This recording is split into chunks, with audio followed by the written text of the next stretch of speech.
Bom dia, na aula de hoje nós vamos ver recuperação de áreas degradadas, tanto urbano quanto rural. E o que seriam a recuperação dessas áreas, gente? A recuperação dessas áreas se dá quando há necessidade de uma restauração ecológica, né? Ou seja, quando a área precisa que se forneça a ela condições favoráveis a uma estruturação em relação ao meio ambiente, né? Quando esta não tem condições físicas, químicas e ou biológicas de se regenerar sozinhas, tá certo? Então, por exemplo, nós temos aqui a foto de uma área que está degradada e aqui já recuperada, né? Só para exemplificar para vocês. Então, que fatores nós devemos, vamos dizer assim, prestar atenção antes da recuperação da área degradada? Que serviços, né? Então, a água potável, os sistemas de água potável, esgoto sanitário, drenagem, limpeza urbana, energia elétrica, telefonia, viário, transporte e arborização urbana. Vejam que em cada categoria dessa há uma caracterização, ou seja, são fatores que vão influenciar no sistema urbano e que tem tudo a ver com a necessidade ou não da recuperação da área degradada, aqui especificamente da zona urbana. Passar.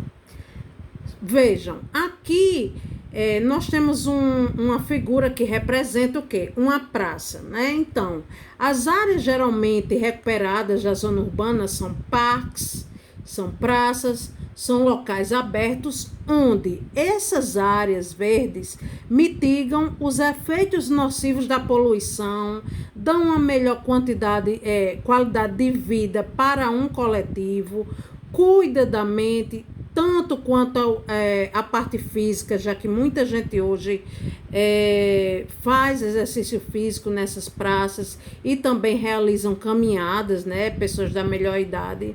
Então, são espaços que hoje necessitam de um maior cuidado e muitas vezes, né, quando necessário, haver a recuperação. E no caso aí, a primeira coisa que a gente presta atenção é o quê? A arborização, ou seja, a vegetação está totalmente vinculada à questão da área urbana. A vegetação vai fazer com que tenha uma melhor qualidade de vida, uma melhoria na saúde, melhora questões de respiração, né? Embeleza esteticamente. Então, assim, é um fator bastante importante. Em relação às funções, né, específicas da vegetação, estabiliza os solos e melhora a retenção, previne da erosão, gente, integra o ciclo hidrológico, né, influi no clima, fornece oxigênio em relação à questão da fotossíntese, está realmente ligada à paisagem e à questão estética do local e pode ser um meio dispersor e absorvente de poluentes atmosféricos. Então, a questão da vegetação aí super importante. Em relação o que deve ser feito, né? Que etapas devem ser necessárias para se iniciar um projeto de recuperação, né? Estudo dos remanescentes florestais, levantamento das condições ambientais e da degradação do local, escolher um modelinho de recuperação dessas áreas, escolha das espécies a serem plantadas nesse local, tá certo? E se a mata é ciliar ou não, a gente vai falar um pouquinho mais à frente o que é a mata ciliar, tá certo? Então, aqui são as observações que devem ser feitas antes de se iniciar um projeto de recuperação. Quais são os tipos de recuperação, por exemplo, nas áreas degradadas rurais, pessoal? É a regeneração natural sem manejo, que é aquela que o processo natural vai atuar livremente naquela área, né?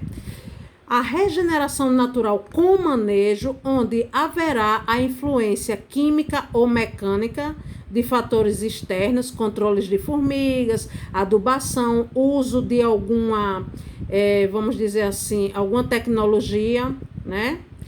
O plantio em área total, que é a plantação de espécies vegetais, que pode envolver também estratégias de adensamento e enriquecimento de nucleação como formas de acelerar, e sistemas agroflorestais, que são sistemas produtivos, né, de fins ecológicos, sistemas mais modernos, que, vamos dizer assim, que são associadas à cultura agrícola mais modernas e, vamos dizer assim, independente de agrotóxicos. Então, essas são as técnicas rurais de recuperação mais conhecidas. Em relação à mata ciliar, que a gente falou anteriormente, o que é que vem a mata ciliar? Que lembra cílios, né? É a existência de uma vegetação nas margens de rios para a estabilização dos leitos. Então, os cursos d'água que apresentam essa mata ciliar, que está aqui do lado, pessoal, formam longos corredores ao longo dos rios, contribuindo para a manutenção da biodiversidade. Ou seja, como essa parte de vegetação ciliar, ela circunda esse rio, ela vai ser importante para a redenção, para assoreamento, para a questão de proteção, né, desse rio. Então, a mata ciliar hoje é um fator bastante importante. E, por último, nós temos um resuminho dos tipos de áreas degradadas por mineração, depósito de resíduos, ocupação habitacional, bossorocas, que a gente já estudou na parte de erosão, ocupação agrícola e cursos de corpos d'água. Então, aqui a gente vai ter algumas medidas, por exemplo, na mineração, a revegetação e a estabilização. Em depósito de resíduos, prospecção do depósito, tratamento. Ocupação habitacional, captação e revegetação, né? Bossorocas, controle e uso de ocupação, drenagem e estabilização. Então, cada tipo, né, de problemática dessa vai ter aqui nessa parte central,